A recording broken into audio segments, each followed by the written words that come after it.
10 रुपए। अफसाना निगार सादत हसन मंटो। वो गली के उस नुक्कड़ पर छोटी छोटी लड़कियों के साथ खेल रही थी और उसकी माँ उसे चाली, बड़े मकान जिसमें कई मंजिलें और कई छोटे छोटे कमरे होते हैं, में ढूंढ रही थी। किशोरी को अपनी खोली में बिठाकर और बाहर वाले से कॉफी मिली चाय लाने के लिए कहकर वो उस चाली की तीनों मंजिलों में अपनी बेटी को तलाश कर चुकी थी, मगर जाने वो कहां मर गई थी। संडास के पास जाकर भी उसने आवाज दी, हे सरिता, सरिता, मगर वो तो चाली में थी ही नहीं। और जैसा कि उसकी मां समझ रही थी, अब उसे पेचिश की शिकायत भी नहीं थी।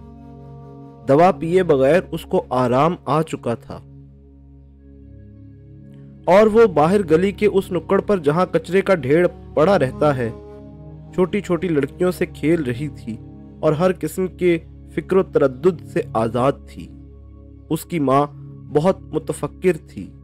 किशोरी अंदर खोली में बैठा था और जैसा कि उसने कहा था, 2 सेठ बाहर बड़े बाजार में मोटर लिए खड़े थे, लेकिन सरिता कहीं गायब ही हो गई थी। मोटर वाले सेठ हर रोज तो आते ही नहीं। ये तो किशोरी की मेहरबानी है कि महीने में 1-2 बार मोटी असामी ले आता है, वरना ऐसे गंदे मोहल्ले में जहां पान की पीकों और जली हुई बीड़ियों की मिली जुली बू से किशोरी घबराता है, सेठ लोग कैसे आ सकते हैं। किशोरी चूंकि होशियार है, इसलिए वो किसी आदमी के मकान पर नहीं लाता, बल्कि सरिता को कपड़े वपड़े पहनाकर बाहर ले जाता है और उन लोगों से कह दिया करता है कि साहब लोग, आजकल जमाना बड़ा नाजुक है।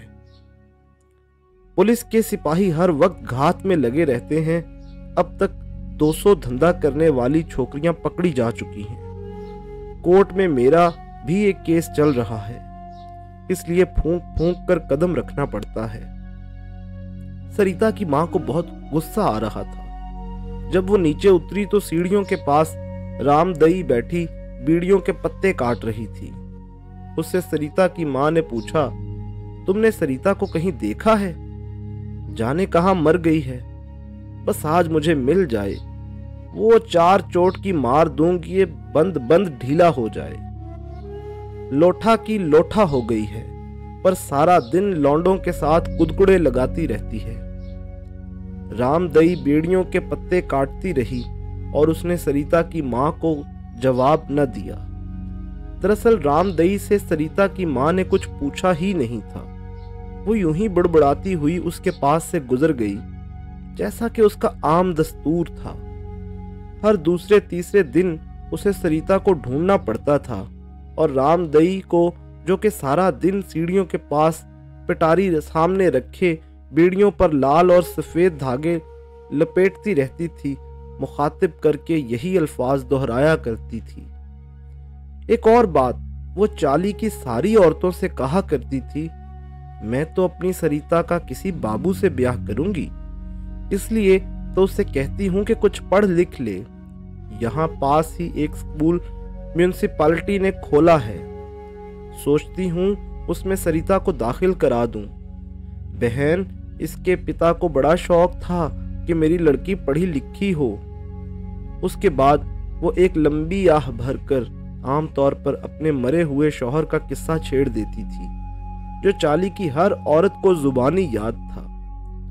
रामदई से अगर आप पूछें कि अच्छा, जब सरिता के बाप को, जो रेलवाई में काम करता था, बड़े साहब ने गाली दी तो क्या हुआ, तो रामदई फौरन आपको बता देगी कि सरिता के बाप के मुंह में झाग भर आया और वह साहब से कहने लगे, मैं तुम्हारा नौकर नहीं हूं, सरकार का नौकर हूं, तुम मुझ पर रोब नहीं जमा सकते। देखो, अगर फिर गाली दी तो ये दोनों जबड़े हलक के अंदर कर दूंगा। बस फिर क्या था, साहब ताव में आ गया और उसने एक और गाली सुना दी। उस पर सरिता के बाप ने गुस्से में आकर साहिब की गर्दन पर धौल जमा दी कि उसका टोप 10 गज परे जा गिरा और उसको दिन में तारे नजर आ गए। मगर फिर भी वो बड़ा आदमी था, आगे बढ़कर उसने सरिता के बाप के पेट में अपने फौजी बूट से इस जोर की ठोकर मारी कि उसकी तिली फट गई और वहीं लाइनों के पास गिरकर उसने जान दे दी। सरकार ने साहिब पर मुकदमा चलाया और पूरे 500 रुपए सरिता की मां को उससे दिलवाए, मगर किस्मत बुरी थी। उसको सट्टा खेलने की चाट पड़ गई और 5 महीने के अंदर अंदर सारा रुपया बर्बाद हो गया। सरिता की मां की जुबान पर हर वक्त ये कहानी जारी रहती थी, लेकिन किसी को यकीन नहीं था कि ये सच है या झूठ। जाली में से किसी आदमी को भी सरिता की मां से हमदर्दी न थी, शायद इसलिए कि वो सब के सब खुद हमदर्दी के काबिल थे। कोई किसी का दोस्त नहीं था। उस बिल्डिंग में अक्सर आदमी ऐसे रहते थे जो दिन भर सोते थे और रात को जागते थे, क्योंकि उन्हें रात को पास वाली मिल में काम पर जाना होता था। उस बिल्डिंग में सब आदमी बिल्कुल पास पास रहते थे, लेकिन किसी को एक दूसरे से दिलचस्पी न थी। जाली में करीब करीब सब लोग जानते थे कि सरिता की मां अपनी जवान बेटी से पेशा कराती है, लेकिन चूंकि वो किसी के साथ अच्छा बुरा सलूक करने के आदी ही नहीं थे, इसलिए सरिता की मां को कोई झुटलाने की कोशिश न करता था। जब वो कहा करती थी, मेरी बेटी को तो दुनिया की कुछ खबर ही नहीं। अलबत्ता एक रोज सुबह सवेरे नल के पास जब तुकाराम ने सरिता को छेड़ा था, तो सरिता की मां बहुत चीखी चिल्लाई थी। उस मुए गंजे को तो क्यों संभाल के नहीं रखती। परमात्मा करे दोनों आंखों से अंधा हो जाए, जिनसे उसने मेरी कुंवारी बेटी की तरफ बुरी नजरों से देखा। सच कहती हूँ, एक रोज ऐसा फसाद होगा कि उस तेरी सौगात का मारे जूतों के सर पिलपिला कर दूंगी। बाहर जो चाहे करता फिरे, यहाँ उसे भले मानसों की तरह रहना होगा, सुना। और ये सुनकर तुकाराम की भेंगी बीवी धोती बांधते बांधते बाहर निकल आई। खबरदार मोई चुड़ैल, जो तूने एक लफ्ज भी और जुबान से निकाला, ये तेरी देवी तो होटल के छोकरों से भी आंख में चोली खेलती है। और तू क्या हम सबको अंधा समझती है? क्या हम सब जानते नहीं कि तेरे घर में नित नए बाबू किस लिए आते हैं? और ये तेरी सरिता आए दिन बन सवर कर बाहर क्यों जाती है? बड़ी आई इज्जत आबरू वाली। जा जा दूर दफान हो यहां से। तुकाराम की भेंगी बीवी के मुतालिक बहुत सी बातें मशहूर थी, लेकिन यह बात खास तौर पर सब लोगों को मालूम थी कि घासलेट वाला, मट्टी का तेल बेचने वाला, तेल देने के लिए आता है तो वो उसे अंदर बुलाकर दरवाजा बंद कर लिया करती है। चुनाचे सरिता की मां ने इस खास बात पर बहुत जोर दिया।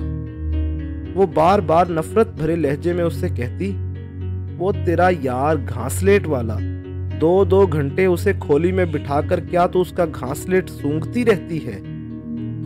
तुकाराम की बीवी से सरिता की मां की बोलचाल ज्यादा देर तक बंद न रही थी, क्योंकि एक रोज सरिता की मां ने रात को अपनी उस पड़ोसन को घुप अंधेरे में किसी से मीठी मीठी बातें करते पकड़ लिया था।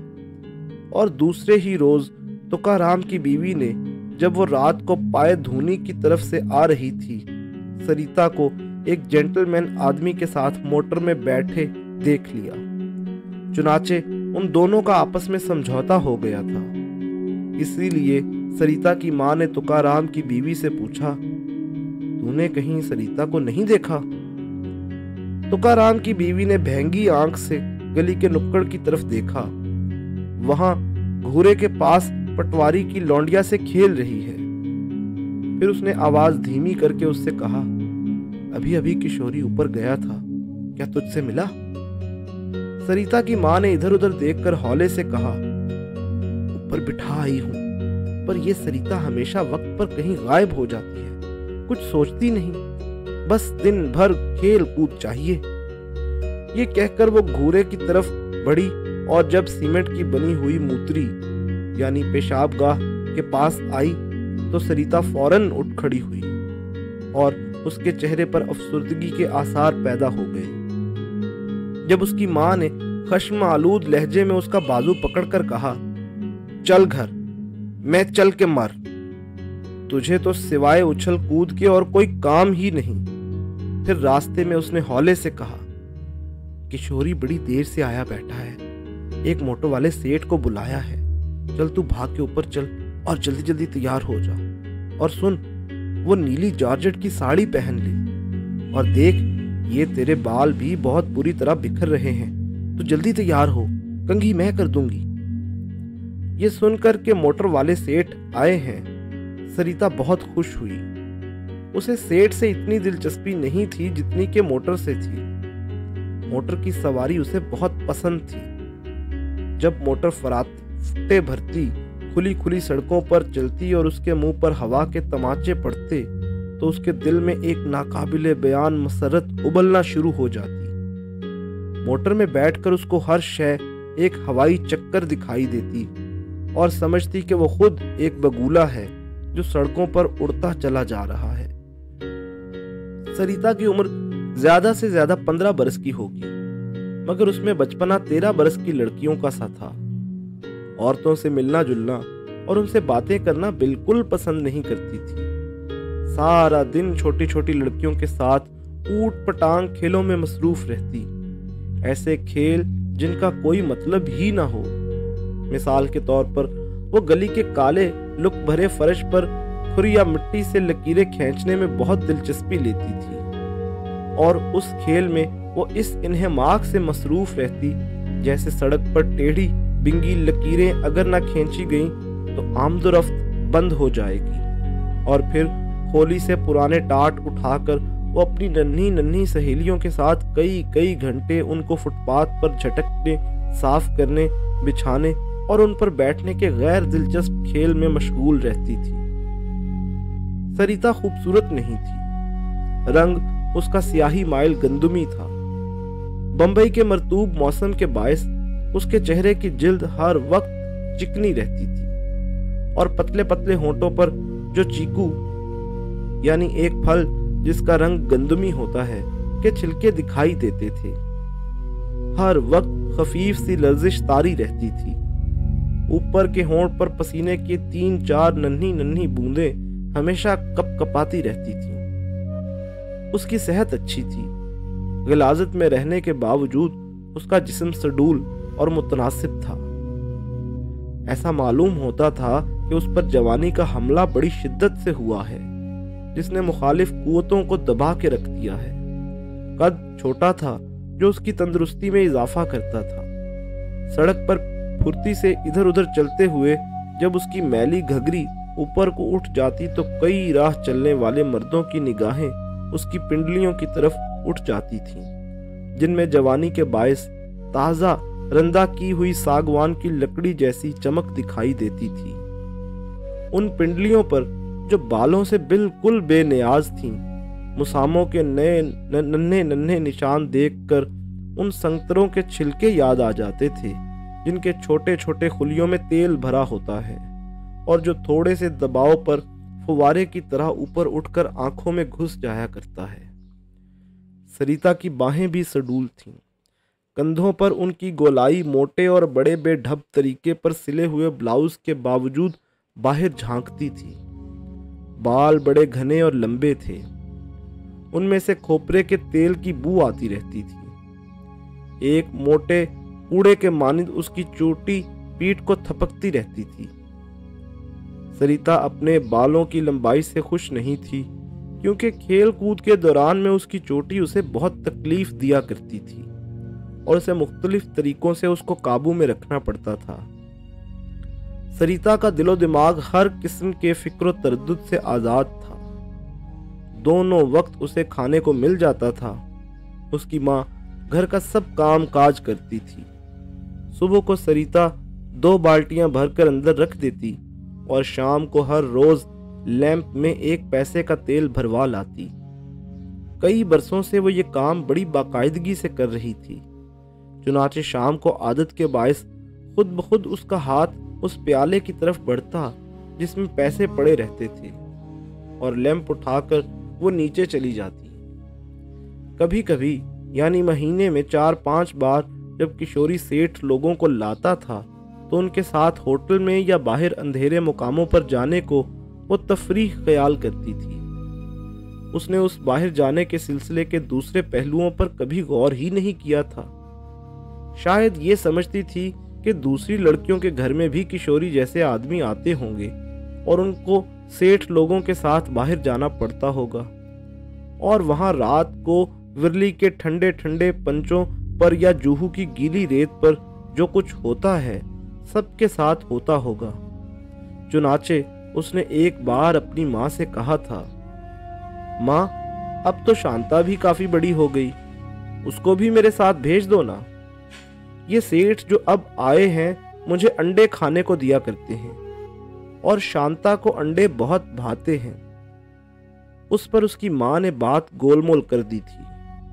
हाँ हाँ, किसी रोज उसको भी तुम्हारे साथ भेज दूंगी, उसकी माँ पूना से वापस तो आ जाए।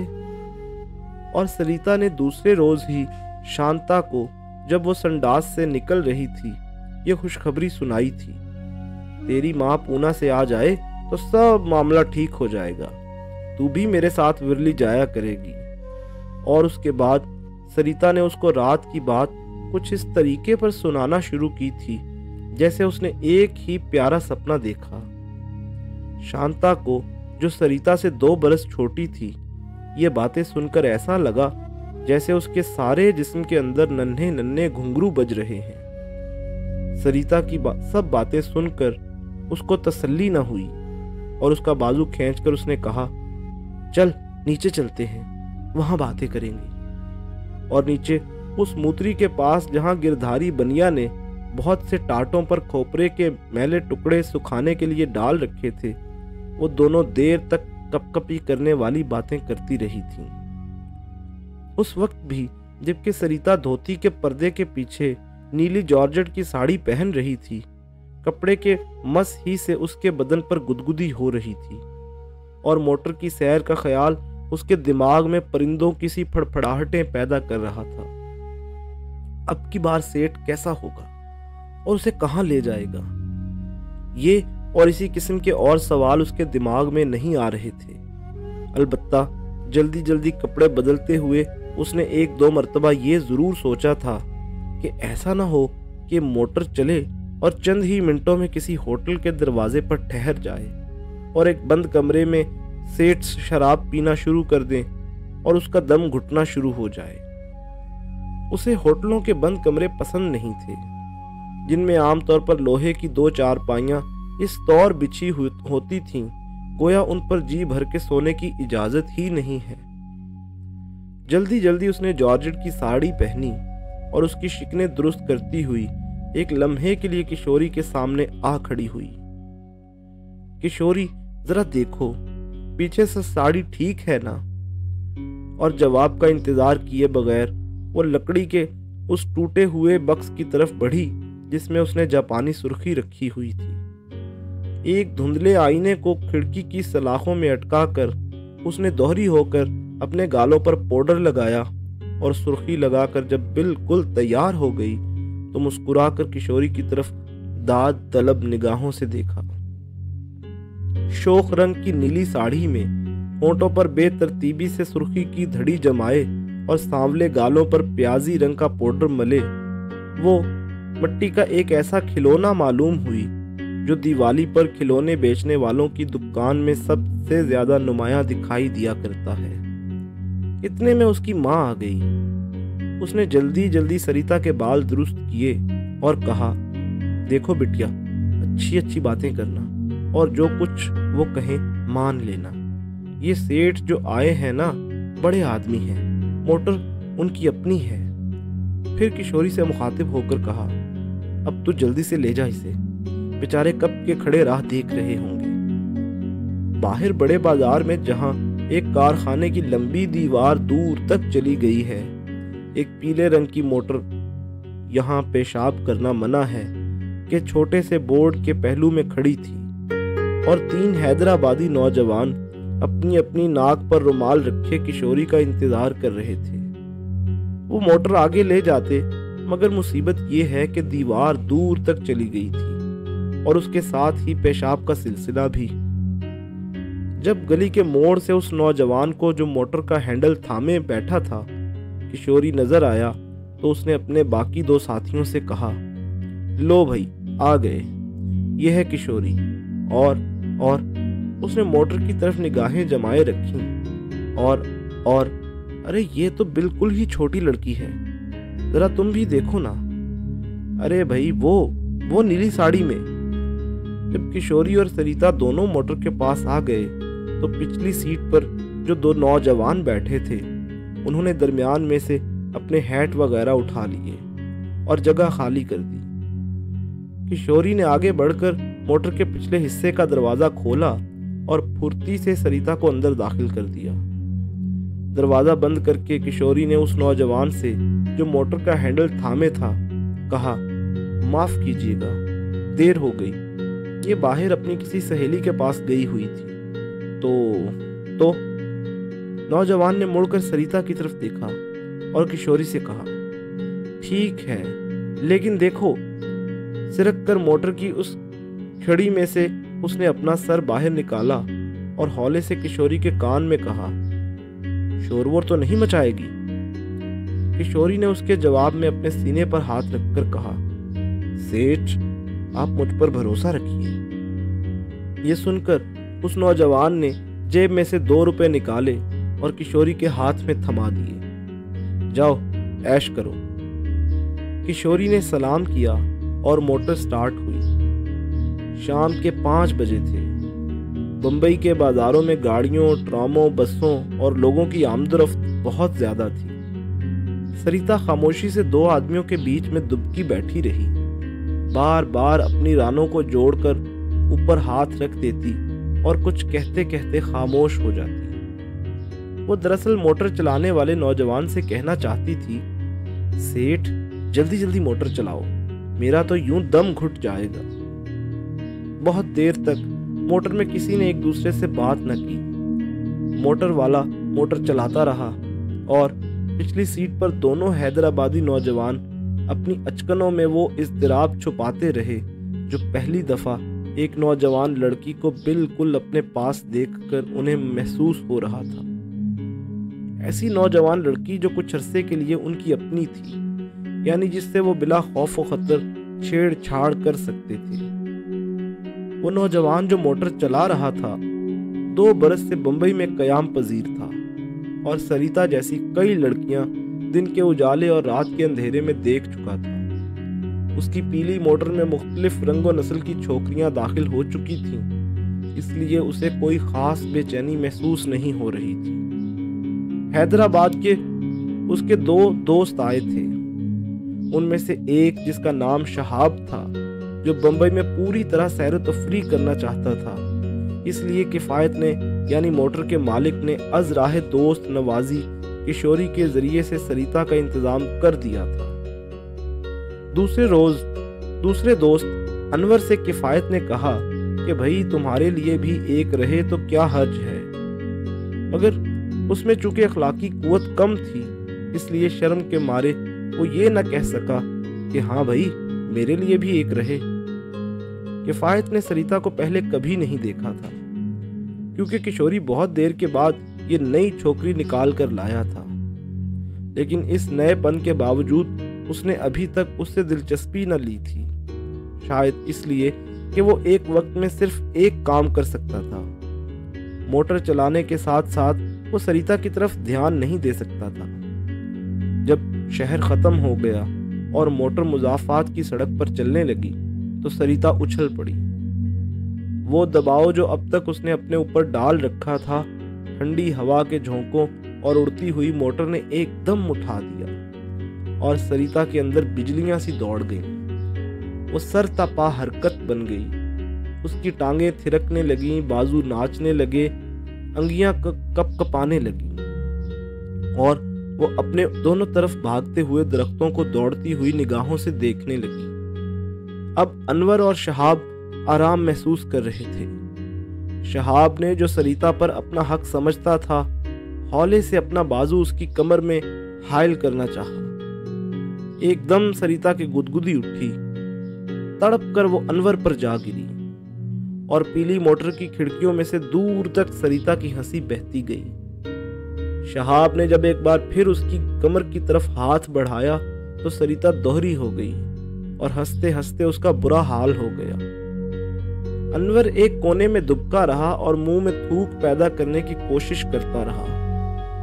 शहाब के दिलो दिमाग में शोक रंग भर गए। उसने किफायत से कहा, वल्लाह बड़ी करारी लौंडिया है। ये कहकर उसने जोर से सरिता की रान में चुटकी भरी। सरिता ने इसके जवाब में अनवर का हौले से कान मरोड़ दिया, इसलिए कि वो उसके बिल्कुल पास था। मोटर में कहकहे उबलने लगे। किफायत बार बार मुड़कर देखता था, हालांकि उसे अपने सामने छोटे से आईने में सब कुछ दिखाई दे रहा था। कहकहों के जोर का साथ देने की खातिर उसने मोटर की रफ्तार भी तेज कर दी। सरिता का जी चाहा कि बाहर निकलकर मोटर के मुंह पर बैठ जाए, जहां लोहे की उड़ती हुई परी लगी थी। वो आगे बढ़ी।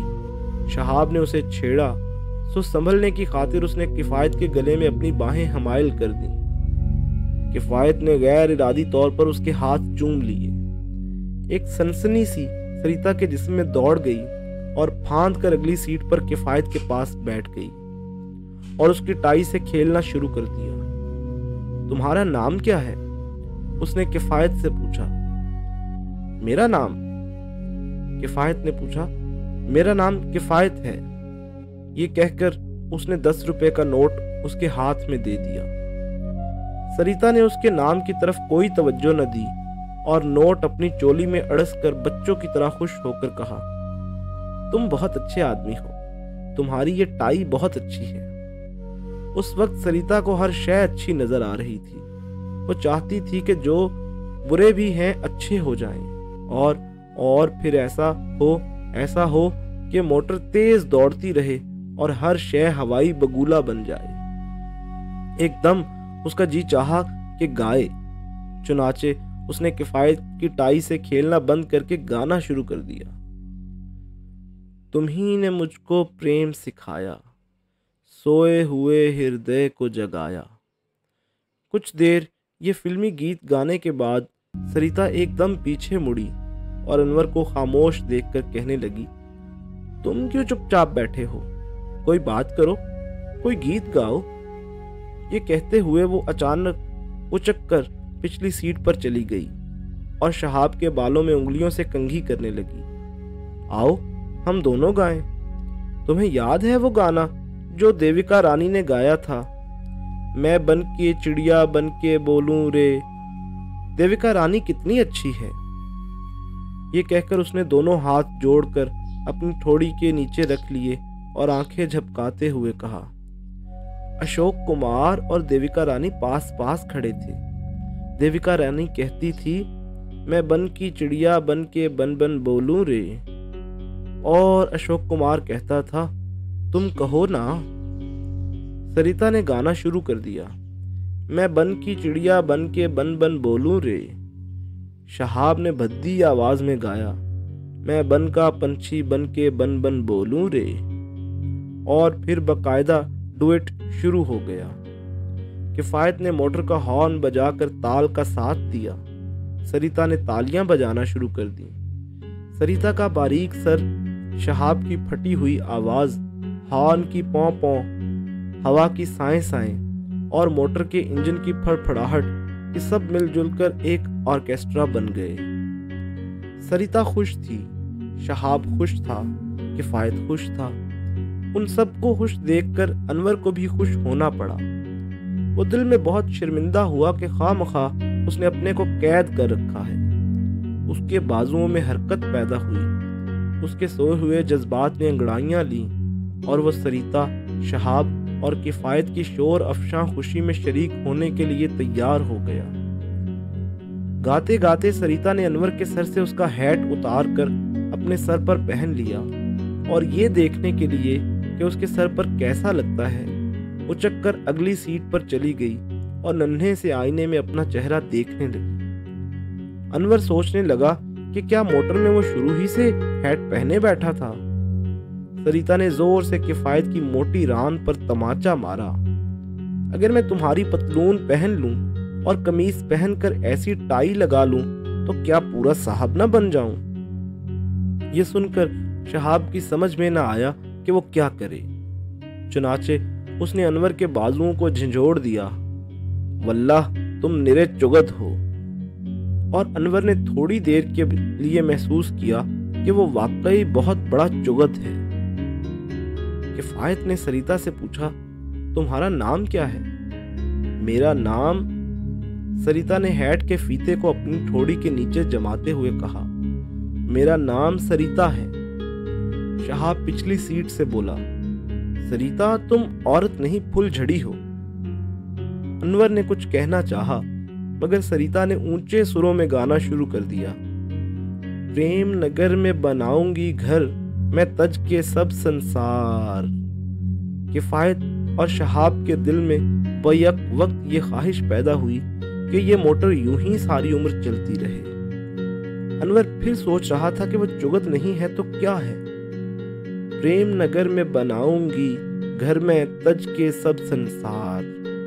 संसार के टुकड़े देर तक उड़ते रहे। सरिता के बाल जो उसकी चोटी की गिरफ्त से आजाद थे यूं लहरा रहे थे जैसे गाढ़ा धुआं हवा के दबाव से बिखर रहा है। वो खुश थी, शहाब खुश था, किफायत खुश था और अब अनवर भी खुश होने का इरादा कर रहा था। गीत खत्म हो गया और सबको थोड़ी देर के लिए ऐसा महसूस हुआ कि जो जोर की बारिश हो रही थी एकाएकी थम गई है। किफायत ने सरिता से कहा, कोई और गीत गाओ। शहाब पिछली सीट से बोला, हाँ हाँ एक और रहे, ये सिनेमा वाले भी क्या याद करेंगे।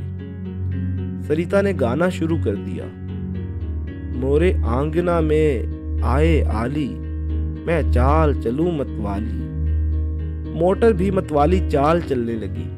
आखिरकार सड़क के सारे पेच खत्म हो गए और समंदर का किनारा आ गया। दिन ढल रहा था और समंदर से आने वाली हवा उनकी इख्तियार कर रही थी। मोटर की सरिता दरवाजा खोलकर बाहर निकली और साहिल के साथ दूर तक बेमकसद दौड़ती चली गई। किफायत और शहाब भी इस दौड़ में शामिल हो गए।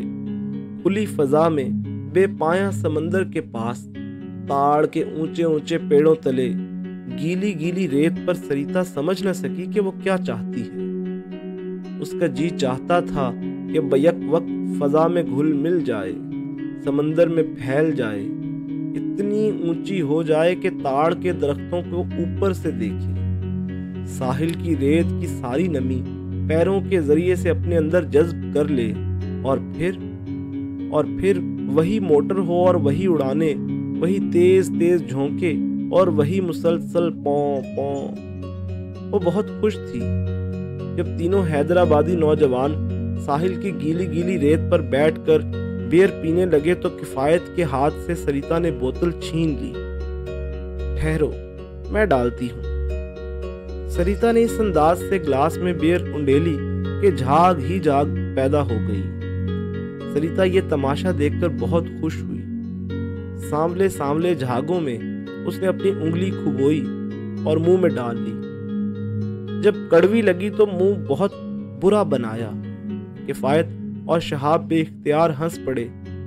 जब दोनों की हंसी बंद हुई तो किफायत ने मुड़कर अपने पीछे देखा। अनवर भी हंस रहा था। बियर की 6 बोतलें कुछ तो झाग बनकर साहिल की रेत में जज्ब हो गईं और कुछ किफायत, शहाब और अनवर के पेट में चली गईं। सरिता गाती रही। अनवर ने एक बार उसकी तरफ देखा और ख्याल किया कि सरिता बियर की बनी हुई है। उसके सांवले गाल समंदर की नम आलूद हवा के मस से गीले हो रहे थे। वो बेहद मसरूर थी। अब अनवर भी खुश था। उसके दिल में ये ख्वाहिश पैदा हो रही थी कि समंदर का सब पानी बियर बन जाए और वो उसमें गोते लगाए, सरिता भी डुबकियां लगाए। 2 खाली बोतलें लेकर सरिता ने एक दूसरे से टकरा दी। झनकार पैदा हुई और सरिता ने जोर जोर से हंसना शुरू कर दिया। किफायत, शहाब और अनवर भी हंसने लगे। हंसते हंसते सरिता ने किफायत से कहा, आओ मोटर चलाएं। सब उठ खड़े हुए। खाली बोतलें गीली गीली रेत पर औंधी पड़ी रहीं और वह सब भागकर मोटर में बैठ गए। फिर वही हवा के तेज तेज झोंके आने लगे, वही मुसलसल पौ पौ शुरू हुई और सरिता के बाल फिर धुएं की तरह बिखरने लगे। गीतों का सिलसिला फिर शुरू हुआ। मोटर हवा में आरे की तरह चलती रही। सरिता गाती रही। पिछली सीट पर शहाब और अनवर के दरमियान सरिता बैठी थी। अनवर ऊँघ रहा था। सरिता ने शरारत से शहाब के बालों में कंघी करना शुरू की, मगर इसका नतीजा ये हुआ कि वो सो गया। सरिता ने जब अनवर की तरफ रुख किया तो उसे वैसा ही सोया हुआ पाया। उन दोनों के बीच में से उठकर वो अगली सीट पर किफायत के पास बैठ गई और आवाज दबाकर हौले से कहने लगी, आपके दोनों साथियों को सुला आई हूं, अब आप भी सो जाइए। किफायत मुस्कुराया। फिर मोटर कौन चलाएगा? सरिता भी मुस्कुराई। चलती रहेगी। देर तक किफायत और सरिता आपस में बातें करते रहे। इतने में वो बाजार आ गया जहां किशोरी ने सरिता को मोटर के अंदर दाखिल किया था। जब वो दीवार आई जिस पर यहाँ पेशाब करना मना है कि कई बोर्ड लगे थे, तो सरिता ने किफायत से कहा, बस यहाँ रोक लो। मोटर रुकी। पेशतर इसके कि किफायत कुछ सोचने या कहने पाए, सरिता मोटर से बाहर थी। उसने इशारे से सलाम किया और चल दी। किफायत हैंडल पर हाथ रखे गालिबन सारे वाक़े को जहन में ताज़ा करने की कोशिश कर रहा था कि सरिता के कदम रुके। मुड़ी और चोली में से 10 रुपए का नोट निकालकर किफायत के पास सीट पर रख दिया। किफायत ने हैरत से नोट की तरफ देखा और पूछा, सरिता ये क्या? ये रुपए मैं किस बात के लूं? कहकर सरिता फुर्ती से दौड़ गई और किफायत सीट के गद्दे पर पड़े हुए नोट की तरफ देखता रह गया। उसने मुड़कर पिछली सीट की तरफ देखा। शहाब और अनवर भी नोट की तरह सो रहे थे।